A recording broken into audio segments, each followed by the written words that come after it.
2025 में मुख्यमंत्री बना देंगे तेजस्वी यादव को, लालू यादव ने भी कहा। प्रशांत किशोर भी मैदान में उतरे हुए हैं, चिराग पासवान भी। संख्या उनके लोकसभा सदस्यों की कम है, कुछ नहीं होता है। और 5 आज की राजनीतिक जो चल रहा है उसमें कौन कब किधर चला जाए कुछ कह नहीं सकते। तो तेजस्वी यादव के साथ जाने में फिर क्या दिक्कत है? अगर चले गए तो उधर भी 2 युवा बिहार में।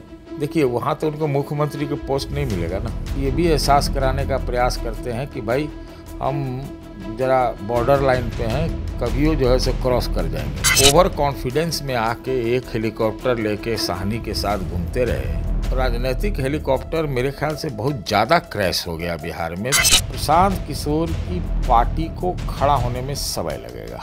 2025 के असेंबली में प्रमुख दावेदार हो जाएगी उनकी पार्टी, मुझे नहीं लगता। लेकिन 2020 के विधानसभा चुनाव, उन्होंने नीतीश जी का एकदम सुपड़ा साफ करा दिया, 43 पर ला दिया। तो क्या पता 2025 के हिसाब से वही चिराग पासवान है, प्रशांत किशोर। हाँ, जहाँ वहाँ से छतरी हटा तो वो तितर बितर हो जाएगी उनकी पार्टी। तो इसलिए वो वही लालू यादव और रामविलास पासवान वाली बात हो जाएगी। नया मुख्यमंत्री मिलने जा रहा है या फिर सिर्फ नीतीश कुमार ही अभी बिहार में है? 25 बहुत दूर लग रहा है बिहार में एकाएक। बहुत कुछ निर्भर करेगा नीतीश जी की तबीयत कैसी रहती है। नमस्कार, आप देख रहे हैं लाइव सिटीज। मैं हूं आपके साथ सौरभ राज। 2025 के विधानसभा चुनाव में बिहार में क्या होगा? क्या फिर से नीतीश कुमार ही बिहार को संभालने जा रहे हैं या फिर 2025 में कोई बिहार का नया मुख्यमंत्री बनेगा? मेरे साथ वरिष्ठ पत्रकार सतीश के सिंह हैं, इनसे विस्तार से बात करेंगे कि 2025 को लेकर के इनके मन में क्या है, ये क्या सोच रहे हैं और ये क्या बिहार को समझ रहे हैं। सतीश सर, 2025 अब नज़दीक है, बिहार में विधानसभा चुनाव होने हैं, फिर से नीतीश कुमार ही मुख्यमंत्री बनेंगे या कोई नया चेहरा 20 साल के बाद बिहार को नया मुख्यमंत्री मिलेगा? देखिए, नीतीश जी के बारे में कुछ भी कहना बड़ा मुश्किल है। हम लोग समझ रहे थे कि लोकसभा में कुछ गड़बड़ होगा तो बहुत मजबूत होके आए। दूसरी बात यह है कि बहुत कुछ निर्भर करेगा नीतीश जी की तबीयत कैसी रहती है जी। और अब वो तबीयत ठीक है उनका, मान लीजिए, तब तो ये हम नहीं कहेंगे कि नीतीश जी नीचे गए या नीचे जाएंगे। अभी ऐसी बात नहीं है।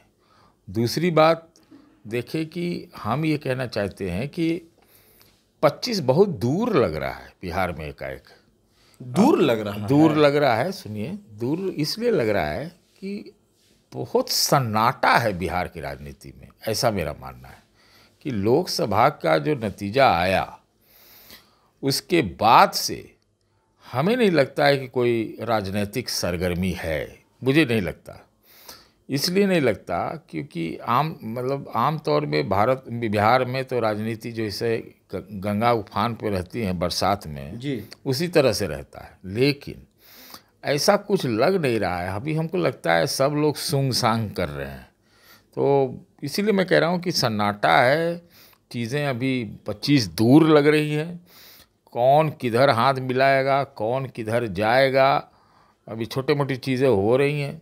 जैसे अब श्याम रजक चले गए जी, और इस तरह से कितने लोग इधर से उधर जाएंगे अभी कहना बड़ा मुश्किल है। और जाएंगे, इस बार बहुत तड़पा तड़पी होगा, इतना तो ज़रूर लगता है। और एक और चीज़ जी, दूसरी बात यह है कि जो तेजस्वी यादव का जो चढ़ता हुआ ग्राफ था, वो इतना ओवर कॉन्फिडेंस में आके एक हेलीकॉप्टर लेके साहनी के साथ घूमते रहे, तो उसमें उनका राजनीतिक हेलीकॉप्टर मेरे ख्याल से बहुत ज़्यादा क्रैश हो गया बिहार में। तो जो उनके तेजस्वी यादव का हेलीकॉप्टर क्रैश हो गया, मैंने पॉलिटिकल हेलीकॉप्टर है, हाँ, वो तो एकदम आप देख लीजिए, 3-4 सीट जीते हैं जी, 4 सीट और जान ही रहे हम लोग। उनके सारे प्रयोग विफल हो गए कि भाई वोट परसेंटेज बढ़ने से थोड़ी होता है। इतना महत्वपूर्ण और बहुत चैलेंजिंग चुनाव था, इतना हल्ला गुल्ला था। अब बिहार ने INDIA को उनके नेतृत्व में ओवर कॉन्फिडेंस के बीच वो धोखा हो गया बिहार ने। वहाँ तो बीजेपी और JDU का एकदम बल्ले बल्ले हो गया।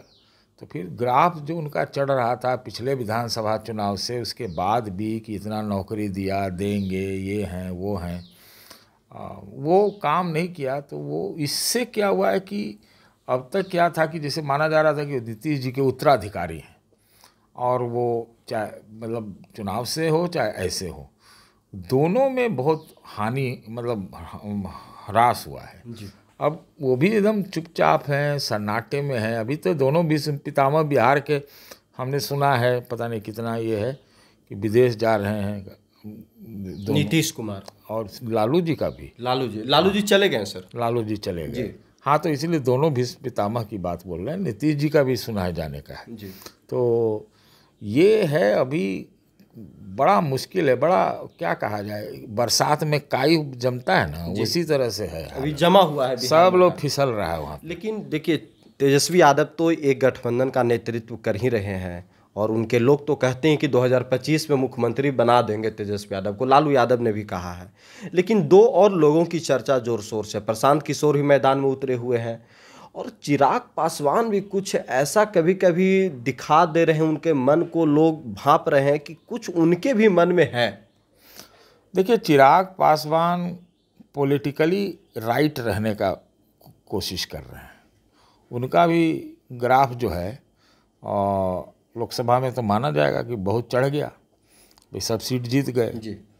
लेकिन उनकी संख्या उनके लोकसभा सदस्यों की कम है। तो 5 कुछ नहीं होता है। और 5 आज की राजनीतिक जो चल रहा है उसमें कौन कब किधर चला जाए कुछ कह नहीं सकते। और प्रयास भी हो सकता है वो हम प्रयास हो सकता है, काहे नहीं हो सकता है, क्यों नहीं हो सकता। कौन करेगा प्रयास सर? देखिए, कोई भी कर सकता है, खुद वो भी प्रयास कर सकते हैं। तो जो आप कह रहे हैं कि इधर उधर के बयान दे रहे हैं जी, तो अपनी ताकत का आजमाइश करते हैं मेरे ख्याल से। और पॉलिटिकली राइट रहने का प्रयास कर रहे हैं, चाहे वो जाति जनगणना पर हो, चाहे वो अभी वो लेटरल रिजर्वेशन का जो मामला है, SC ST वर्गीकरण, लेटरल एंट्री, सब जी। तो वो क्या है कि अपनी ताकत दिखाते भी हैं गठबंधन में बने रह के, मतलब NDA सरकार में। और दूसरी तरह से ये भी एहसास कराने का प्रयास करते हैं कि भाई हम ज़रा बॉर्डर लाइन पे हैं, कभी वो जो है सो क्रॉस कर जाएंगे। ये एक वो एहसास कराते रहते हैं। हाँ, अपनी ताकत की आजमाइश करना चाहते हैं। और डर भी उनको लगता होगा कि कब हमारा कौन आदमी इधर उधर चला जाएगा, कोई ठिकाना। 5 को तो है ही है। तो ये हमको लगता है, लेकिन उनके पास ज़्यादा विकल्प नहीं है। अगर विकल्प इसलिए नहीं है कि जहाँ वो छतरी में हैं अभी जी, वही उनके लिए शायद मुफीद है, क्योंकि जहाँ वहाँ से छतरी हटा तो वो तितर बितर हो जाएगी उनकी पार्टी। मतलब NDA में ही वो ठीक है। वो बीजेपी के भाई वो प्रधानमंत्री जी के हनुमान है भाई। तो तेजस्वी यादव के साथ जाने में फिर क्या दिक्कत है? अगर चले गए तो उधर भी 2 युवा बिहार में। देखिए, वहाँ तो उनको मुख्यमंत्री के पोस्ट नहीं मिलेगा ना, इधर मिल सकता है। इधर पता नहीं है कि मिलेगा कि नहीं, लेकिन उधर तो नहीं ही मिलेगा ना। तो इसलिए वो वही लालू यादव और रामविलास पासवान वाली बात हो जाएगी। पासवान जी मतलब बिहार की स्थानीय असेंबली या राजनीति में वो कभी जम ही नहीं पाए। लालू जी रहे, नीतीश जी आ गए, तो वो वाली बात है। तो मुझे नहीं लगता है कि चिराग पासवान, हमको लगता है वही जोरे आजमाइश है उनका, और रहेंगे वो इधर है। तो इस बार वो किसको दिखा रहे हैं? बीजेपी को आंख दिखा रहे हैं या नीतीश कुमार को? क्योंकि 2020 में तो नीतीश कुमार को नुकसान पहुंचाए, फिर से नीतीश कुमार को नेता मान चुके हैं और NDA में हैं, लेकिन वो किसके साथ जोर आजमाइश कर रहे हैं सर? वो सबके साथ, अपने NDA में JDU के साथ भी कर रहे होंगे और बीजेपी के साथ भी कर रहे होंगे, ये जो दिखा रहे होंगे। और प्रशांत किशोर का क्या होगा सर?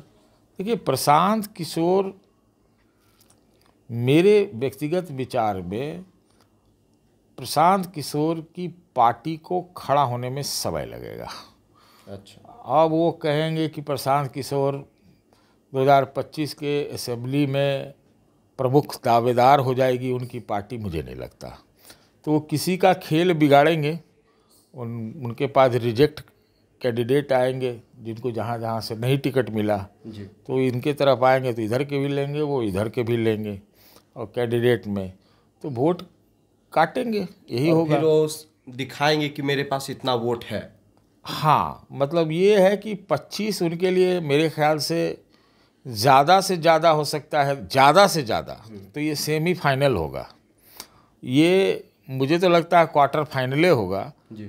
ये फाइनल नहीं है उनका, लगे हुए हैं ज़रूर, लेकिन लगता नहीं है, ये लगता नहीं है। अब या तो वो बीजेपी को फ़ायदा पहुंचाएंगे, ज़्यादा इसी चांस है कि बीजेपी को फ़ायदा पहुंचा सकते हैं। आरजेडी को तो नहीं पहुंचाएंगे, हमको ऐसा लगता नहीं है। तो उनकी जो भूमिका है, अगर ये शब्द में इस्तेमाल नहीं करना चाहता था जी। लेकिन वो वोट कटवा जैसा ही रहेगा 2025 में। 25 में अभी भी असेंबली में तो यही हमको दिखता है। लेकिन उस कितना वोट काटते हैं, एक बार एक समय तो चिराग पासवान भी वोट कटवा हुए ना, लेकिन 2020 के विधानसभा हाँ चुनाव। उन्होंने नीतीश जी का एकदम सुपड़ा साफ करा दिया, 43 पर ला दिया। बिल्कुल। तो क्या पता 2025 के हिसाब से वही चिराग पासवान है, प्रशांत किशोर। हाँ क्यों नहीं, क्यों नहीं, ऐसा तो नहीं है। देखिए, और उनकी पार्टी में जो उनका जो विमर्श है, नैरेटिव जो है जी। वही तो चिराग पासवान का भी था कि बिहार में रोजगार मिले, बिहार वगैरह वगैरह जो पारंपरिक राजनीतिज्ञ वहाँ राजनीति चलती रही है उससे बिहार आगे फर्स्ट, हटे, बिहारी बिहार फर्स्ट, फर्स्ट, यही सब इसी तरह की चीज़ें हैं, बिहार का डेवलपमेंट। लेकिन क्या है कि इतना जातिग्रस्त समाज है बिहार का, और मतलब हर कोई तो पॉलिटिशियन है बिहार में, हर कोई पॉलिटिशियन और क्या, घर घर ने। घर घर में। तो ये इस स्थिति में प्रशांत किशोर के लिए जम के अपना पैर जमाना जी। ये बड़ी चुनौती है। अच्छा, ये आपको क्या लग रहा है सर कि 2025 में बिहार को कोई नया मुख्यमंत्री मिलने जा रहा है या फिर सिर्फ नीतीश कुमार ही अभी बिहार में है? देखिए, पहले जो मैंने कहा नीतीश जी तो सरप्राइज़ दे देते हैं जी। लेकिन फिर भी कहना पड़ेगा कि अब नीतीश जी शायद नहीं रहेंगे 25 के बाद। अच्छा। हाँ, लगता नहीं है, बड़ा मुश्किल है। भाजपा अभी उनको साथ लेके चल रही, मजबूरी है उनकी भाजपा की, और कोशिश तो कोई भी रहता है मुख्यमंत्री के पद पर तो प्रयास तो करेगा, लेकिन एक बीजेपी का भी दावा होगा नया मुख्यमंत्री होने में। बीजेपी दावा करेगी। अगर उनकी स्थिति अच्छी आई जी। तो उनका दावा रहेगा, ऐसा नहीं है कि नहीं रहेगा। हालांकि अभी सब कह रहे हैं कि डिप्टी चीफ मिनिस्टर जो 2 हैं वो उससे लोग बहुत संतुष्ट नहीं हैं। अब पता नहीं क्या सच्चाई है, वो तो पॉलिटिक्स चलती रहती होगी। लेकिन अभी देखिए क्या क्या ये भारत सरकार करती है। अभी तो देखिए पेंशन का हुआ है जी। अभी फिर से जनगणना शुरू होने वाला है, कास्ट सेंसस, क्या पता हो जाए ना हो कुछ। विपक्ष वाले तो जोर शोर से उठा रहे हैं। देखिए, विपक्ष वाले का उठाने का मतलब तो आज से नहीं उठा रहे, 6 महीना से उठा रहे।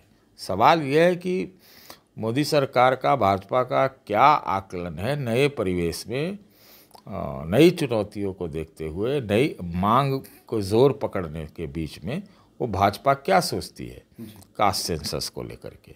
बिहार में तो हो ही चुका है, लेकिन बात यह है कि वो भी एक मुद्दा बन सकता है ना, कई तरह की चीज़ें। जातीय जनगणना, हाँ, बन सकता। मान लीजिए कि इसी को मतलब हथियार बना करके कास्ट सेंसस हो जाना कोई बड़ी चीज़ नहीं है, मतलब हो गया, उससे जो उसमें जो डाटा आएगा, डाटा के हिसाब से क्या होगा।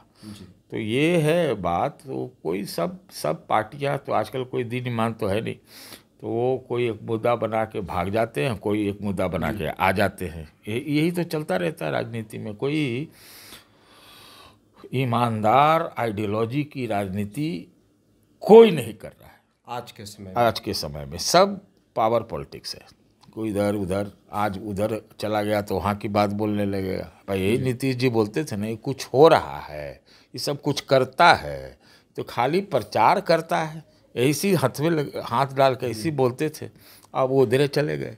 तो ये सब के साथ है, ये सब का डबल स्टैंडर्ड है ना। तो ये है। लेकिन हाँ, एक बात जरूर मैं बिहार के बारे में कहूँगा, जो मैंने पहले भी कहा कि तेजस्वी में जो ऊर्जा थी तेजस्वी में जो उफान था, तेजस्वी मतलब वो ब्रांड थोड़ा धूमिल हुआ है, नीचे गया है, ऐसा लगता है। खासतौर से लोकसभा में जिस तरह का रिजल्ट आए, वोट भी बढ़ा उनका, लेकिन आप जब तक इतने रिजल्ट दिखना चाहिए। हाँ, रिजल्ट तो कुछ तो और दिखना ही चाहिए था। और नीतीश जी उससे बहुत ज़्यादा पुनर्स्थापित भी हो गए। भाई उनका परफॉर्मेंस बीजेपी से बेहतर है जी, अगर आप उसका विश्लेषण ठीक से करिए तो। जी, मतलब बिहार में काई जमा हुआ है, 25 थोड़ा सा दूर दिख रहा है। काई का फिसलन है बरसात तक। बरसात में काई हो जाता है ना, जंग उंग भी लग जाता है। तो सब आप लोग जंग छोड़ा रहे होंगे, सब लोग काई देख रहे होंगे किधर फिसलने से बढ़िया रहे। सब इधर उधर टटोल रहे हैं, बहुत ज़्यादा टटोला टटोली हो रहा होगा। कौन किसके साथ रहेगा, कितना इधर से उधर तड़पेगा, कब उस समय का माहौल क्या होगा। मुद्दा ये है कि मैंने एक जिम्मेवार नागरिक के रूप में जी ये जरूर कहना चाहता हूँ कि बिहार को नए सिरे से, नए मिजाज की एक सरकार चाहिए। वो बहुत ज़रूरी है वहाँ जरूरी है पर। बिहार के लिए। अब आरक्षण दो, जाति जनगणना कराओ, जो कराना है कराओ, वो जरूर, मान लीजिए वो भी ज़रूरी है सोशियो इकोनॉमिक में, वो ठीक है जो भी है। लेकिन भाई वहाँ रोजगार की समस्या है, इतना ज़्यादा पिछड़ा, नए मिजाज के नेता जरूरी है वहाँ। पलायन ये है, नए मिजाज की सरकार चाहिए। हाँ, और खाली social justice, empty social justice, मतलब वो रिक्त है, वो बहुत कुछ उसमें उद्धार नहीं हो पाता लोगों का। उससे अब आगे बढ़ें और तब सोशल जस्टिस मिलाएं, दोनों मिलाएं, तब जाके कुछ बिहार का उद्धार करना अति आवश्यक है। भारत को विकसित राष्ट्र बनाना है अगर ये नारा है, तो बिहार जैसा राज्य का इतना अविकसित रहने से कब क्या हो जाएगा, विकसित राष्ट्र नहीं बन सकता ना भाई। जो इतना पॉपुलेशन है, इतना रोजगार की समस्या है, इतना जिंदगी की जद्दोजहद है, वो है। और दिखाने के लिए डाटा फेंकते रहिए कि इतना हो गया, उतना हो गया, वो सब बेकार की बात है। और इसीलिए देखिए, प्रशांत किशोर जी कोई नेता हैं, ये तो इधर 2-3 साल, 1.5 साल में नेता बने ना। जो इस तरह का मुद्दा उठा देता है, वो मुद्दा थोड़ा चल भी जाता है, ऐसा नहीं है कि नहीं चलता है, लेकिन स्थिति बड़ी गंभीर है बिहार की। शुक्रिया सर, थैंक यू हमारे साथ बात करने के लिए।